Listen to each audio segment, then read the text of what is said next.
Bidadi township ಯೋಜನೆ ವಿರುದ್ಧ JDS ಸಮರ ಸಾರಿದೆ. ಇಂದು ಜೆಡಿಎಸ್ ಪಕ್ಷದಿಂದ ಬೃಹತ್ ಪಾದಯಾತ್ರೆಯನ್ನ ಆಯೋಜಿಸಲಾಗಿರುವಂತದ್ದು. ನಮ್ಮ ಭೂಮಿ ನಮ್ಮ ಹಕ್ಕು ಹೆಸರಿನಲ್ಲಿ ಪಾದಯಾತ್ರೆಯನ್ನ ಹಮ್ಮಿಕೊಳ್ಳಲಾಗಿದೆ. ಬಿಡದಿ ಭೂ ಸ್ವಾಧೀನ ವಿರೋಧಿಸಿ ಜೆಡಿಎಸ್ ಪಾದಯಾತ್ರೆಯನ್ನ ಹಮ್ಮಿಕೊಂಡಿರುವಂತದ್ದು. 26 ಹಳ್ಳಿಗಳಲ್ಲಿ ಜೆಡಿಎಸ್ ಬೃಹತ್ ಪಾದಯಾತ್ರೆಯನ್ನ ಹಮ್ಮಿಕೊಂಡಿದೆ. ನಿಖಿಲ್ ಕುಮಾರಸ್ವಾಮಿ ನೇತೃತ್ವದಲ್ಲಿ ಈ ಒಂದು ಯಾತ್ರೆ ನಡೆಯಲಿದೆ. ಪ್ರತಿಭಟನೆಯಲ್ಲಿ ರೈತ ಸಂಘಟನೆಗಳು ಕೂಡ ಭಾಗಿಯಾಗಲಿವೆ. ರಾಮನಗರ ಜಿಲ್ಲೆಯ ಬಿಡದಿ ಟೌನ್ಶಿಪ್ ಯೋಜನೆಗೆ ಸಂಬಂಧಿಸಿದಂತೆ ಭೂ ಸ್ವಾಧೀನ ಪ್ರಕ್ರಿಯೆ ಆರಂಭಿಸಿರುವ ರಾಜ್ಯ ಸರ್ಕಾರದ ಕ್ರಮಕ್ಕೆ ವಿರೋಧ ವ್ಯಕ್ತಪಡಿಸಿರುವ ಜೆಡಿಎಸ್ ರೈತರ ಪರವಾಗಿ ಹೋರಾಟವನ್ನು ತೀವ್ರಗೊಳಿಸಲು ಮುಂದಾಗಿದೆ. ಯೋಜನೆ ವಿರೋಧಿಸಿ ಇಂದು ನಮ್ಮ ಭೂಮಿ ನಮ್ಮ ಹಕ್ಕು ಹೆಸರಿನಲ್ಲಿ ಬೃಹತ್ ಪಾದಯಾತ್ರೆ ಹಮ್ಮಿಕೊಳ್ಳಲಾಗಿದೆ. ಜೆಡಿಎಸ್ ಯುವ ಘಟಕದ ಅಧ್ಯಕ್ಷ ನಿಖಿಲ್ ಕುಮಾರಸ್ವಾಮಿ ನೇತೃತ್ವದಲ್ಲಿ ನಡೆಯಲಿರುವ ಈ ಪಾದಯಾತ್ರೆ 2 ಹಂತಗಳಲ್ಲಿ ಆಯೋಜನೆಯಾಗಿದ್ದು, ಮೊದಲ ಹಂತದಲ್ಲಿ ಟೌನ್ಶಿಪ್ ಯೋಜನೆ ವ್ಯಾಪ್ತಿಯ 10 ಗ್ರಾಮಗಳಲ್ಲಿ ಸುಮಾರು 11 ಕಿಲೋಮೀಟರ್ ಪಾದಯಾತ್ರೆ ನಡೆಸಲಾಗುತ್ತದೆ. ಈ ಬಗ್ಗೆ ಹೆಚ್ಚಿನ ಮಾಹಿತಿಯನ್ನು ನಮ್ಮ ಪ್ರತಿನಿಧಿ ಜನಾರ್ದನ್ ಹೆಬ್ಬಾರ್ ನೀಡ್ತಾ ಹೋಗ್ತಾರೆ. ಹೆಬ್ಬಾರ್, ಈಗ ಬಿಡದಿ ಟೌನ್ಶಿಪ್ ಯೋಜನೆ ವಿರುದ್ಧ ಜೆಡಿಎಸ್ ಸಮರ ಸಾರಿದೆ. ಇಂದು ಜೆಡಿಎಸ್ ಪಕ್ಷದಿಂದ ಬೃಹತ್ ಪಾದಯಾತ್ರೆಯನ್ನ ಕೂಡ ಹಮ್ಮಿಕೊಳ್ಳಲಾಗಿರುವಂತದ್ದು.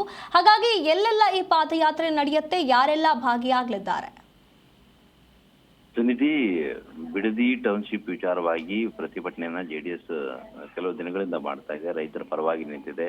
ಇಷ್ಟು ದಿನ ಹೋರಾಟ ಮಾಡ್ತಾ ಇದ್ದಂತ ಜೆಡಿಎಸ್ ಈಗ ಪಾದಯಾತ್ರೆ ಮಾಡಬೇಕು. ಆ ಮೂಲಕವಾಗಿ ಹಳ್ಳಿಗೆ ಹೋಗಿ ರೈತರ ಸಮಸ್ಯೆಯನ್ನ ಕೇಳೋದು, ರೈತರಿಂದ ಏನೆಲ್ಲ ಸಮಸ್ಯೆಗಳನ್ನ ಅವ್ರು ಎದುರಿಸ್ತಾ ಇದಾರೆ ಅನ್ನೋದನ್ನ ಹೇಳುವಂತ ಕೆಲಸವನ್ನ ಮಾಡೋದು, ಸರ್ಕಾರದ ಮೇಲೆ ಒತ್ತಡವನ್ನ ಹೇರುವಂತ ಕೆಲಸವನ್ನ ಜೆಡಿಎಸ್ ಮಾಡ್ತಾ ಇದೆ. ಇಲ್ಲಿ ಯಾಕಂದ್ರೆ ಜೆಡಿಎಸ್ ಯಾಕೆ ಇಷ್ಟೊಂದು ಕಾಳಜಿಯಿಂದ ಅಥವಾ ಮುತುವರ್ಜಿಯಿಂದ ಇಷ್ಟೊಂದು ಪ್ರತಿಭಟನೆಯನ್ನ ಮಾಡ್ತಾ ಇದೆ ಅಂತಂದ್ರೆ, 2006-7ರಲ್ಲಿ ಕುಮಾರಸ್ವಾಮಿ ಅವರೇ ಖುದ್ದಾಗಿ ಅವಾಗ ಟೌನ್ಶಿಪ್ ಮಾಡ್ಬೇಕು ಅಂತ ಹೊರಟಿದ್ರು. ಆದ್ರೆ ಆ ನಂತರದಲ್ಲಿ ರೈತರಿಂದ ವಿರೋಧ ವ್ಯಕ್ತವಾದ ಕಾರಣಕ್ಕಾಗಿ ಅದನ್ನ ಅವ್ರನ್ನ ಅಲ್ಲಿಗೆ ಕೈ ಬಿಟ್ಟಿದ್ರು ವಿಚಾರವನ್ನು ಸದನದಲ್ಲೂ ಕೂಡ ಮಾತಾಡಿದ್ರು. ಈಗ ಬಿಜೆಪಿ ಕಾಂಗ್ರೆಸ್ ಸರ್ಕಾರ ಏನ್ ಹೇಳ್ತಾ ಇದೆ ಅಂದ್ರೆ, ಹಿಂದೆ ಕುಮಾರಸ್ವಾಮಿ ಅವರು ಈ ಒಂದು ವಿಚಾರದಲ್ಲಿ ಪ್ರತಿಭಟನೆ ಮಾಡೋದಕ್ಕೆ ಈಗೇನು ಪ್ರತಿಭಟನೆ ಮಾಡ್ತಾ ಇದ್ದಾರೆ. ಆದ್ರೆ ಹಿಂದೆ ಕುಮಾರಸ್ವಾಮಿ ಅವರೇ ಇದನ್ನ ತಂದಿದ್ದು ಯೋಜನೆ, ಅವರದೇ ಕನಸಿನ ಕೂಸು ಇದು, ಅದನ್ನು ನಾವು ಮುಂದುವರಿಸ್ತಾ ಇದೀವಿ ಅನ್ನೋ ಮಾತನ್ನ ಡಿ.ಕೆ. ಶಿವಕುಮಾರ್ ಅವರು ಸಿಎಂ ಅವರು ಹೇಳ್ತಾ ಇದ್ದಾರೆ.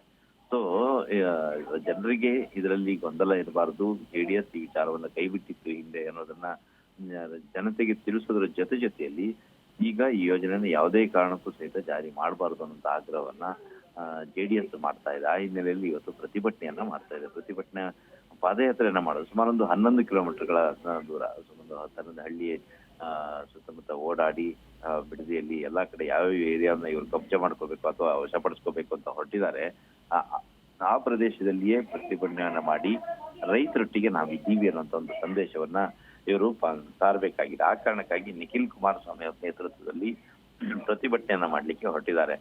ದೊಡ್ಡ ಮಟ್ಟದ ಪ್ರತಿಭಟನೆಯನ್ನ ಮಾಡ್ತಾ ಇದ್ದಾರೆ. ಆದ್ರೆ ಬಿಜೆಪಿ ಇದಕ್ಕೆ ಇದುವರೆಗೂ ಕೂಡ ಜೊತೆಗೆ ಸೇರ್ತೀವಿ ಅನ್ನೋ ವಿಚಾರವನ್ನ ಹೇಳಿಲ್ಲ, ಪ್ರತ್ಯೇಕವಾಗಿ ಹೋರಾಟ ಮಾಡ್ತೀವಿ ಅನ್ನೋ ಮಾತನ್ನ ಹೇಳಿದ್ದಾರೆ.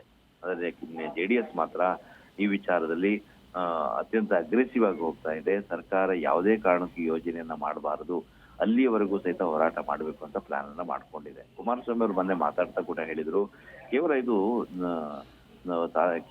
ಒಂದು ತೋರಿಕೆಯ ಹೋರಾಟ ಅಷ್ಟೇ ಅಲ್ಲ, ಇದನ್ನ ದೊಡ್ಡ ಮಟ್ಟದಲ್ಲಿ ಹೋರಾಟವನ್ನ ಮಾಡಿ ಕಾನೂನು ಹೋರಾಟವನ್ನು ಕೂಡ ಮಾಡೋದಕ್ಕೂ ಸಹಿತ ಪ್ಲಾನ್ ಮಾಡ್ಕೊಳ್ತಾ ಇದೀವಿ, ಅದಕ್ಕೆ ಮಾಹಿತಿಯನ್ನ ಸಂಗ್ರಹಿಸ್ತಾ ಇದೀವಿ ಅನ್ನೋ ವಿಚಾರವನ್ನ ಹೇಳ್ತಾ ಇದೆ. ಯಾಕಂದ್ರೆ ಒಂದು ಯೋಜನೆಯನ್ನ ಮಾಡ್ಬೇಕು ಅಂದ್ರೆ, ರೈತರಿಂದ ಭೂಮಿ ವಶಪಡಿಸ್ಕೋಬೇಕು ಅಂದ್ರೆ ಅದಕ್ಕೊಂದಿಷ್ಟು ನಿಯಮಗಳಿದಾವೆ. ಕನಿಷ್ಠ ಇಂತಿಷ್ಟು % ರೈತರು ಭೂಮಿಯನ್ನ ಕೊಡ್ಲಿಕ್ಕೆ ಸ್ವಇಚ್ಛೆಯಿಂದ ಒಪ್ಕೋಬೇಕು ಅನ್ನೋ ನಿಯಮ ಇದೆ.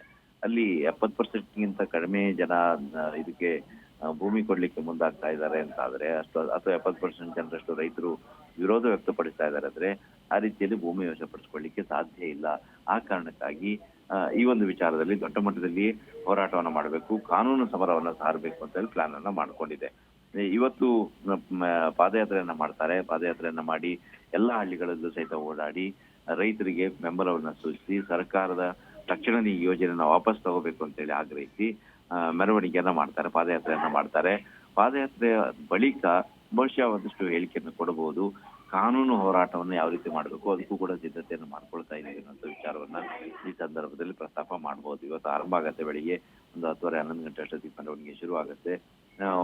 ಸಂಜೆವರೆಗೂ ಸಹಿತ ನಡೆಯುತ್ತೆ ಇದು. ಯಾಕಂದ್ರೆ ಯಾವ್ದೋ ಒಂದು ಪ್ಲೇಸಿಗೆ ಹೋಗಿ ರೀಚ್ ಆಗೋದಲ್ಲ, ಇಡೀ ಆ ಪ್ರದೇಶವನ್ನೇ ಕವರ್ ಮಾಡುವಂತ ಪ್ಲಾನ್ ಸುಮಾರು ಒಂದು 10-11 ಕಿಲೋಮೀಟರ್ ಅಂತಂದ್ರೆ ಬಹುತೇಕ ಹಳ್ಳಿಗಳೆಲ್ಲವೂ ಕೂಡ ಒಂದೊಂದೂವರೆ ಕಿಲೋಮೀಟರ್ ಒಂದೊಂದು ಹಳ್ಳಿ ಸಿಗತ್ತೆ. ಆ ಹಳ್ಳಿಗಳೆಲ್ಲ ಕಡೆಯಲ್ಲೂ ಹೋಗಿ ಅಲ್ಲಿ ನಿಂತು ದೊಡ್ಡ ಮಟ್ಟದಲ್ಲಿ ಪಾದಯಾತ್ರೆ ಮೆರವಣಿಗೆಯನ್ನ ಮಾಡಿ ಜನರೊಂದಿಗೆ ಸೇರಿಸಿ ರೈತರನ್ನೆಲ್ಲ ಸೇರಿಸಿ ರೈತರು ಒಂದಿಷ್ಟು ದಾಖಲೆಗಳನ್ನ ಮುಂದೆ ಇಟ್ಟು ಈ ಪ್ರತಿಭಟನೆಯನ್ನ ಮಾಡಿ ಸರ್ಕಾರದ ಮೇಲೆ ಒತ್ತಡ ಹೇರುವಂತ ಕೆಲಸವನ್ನ ಇವತ್ತು ನಿಖಿಲ್ ಕುಮಾರಸ್ವಾಮಿ ನೇತೃತ್ವದಲ್ಲಿ ಮಾಡ್ತಾ ಇದ್ದಾರೆ. ಸುನಿಧಿ, ಧನ್ಯವಾದಗಳು ಜನಾರ್ದನ್ ಹೆಬ್ಬಾರ್ ನಿಮ್ಮೆಲ್ಲ ಮಾಹಿತಿಗಾಗಿ.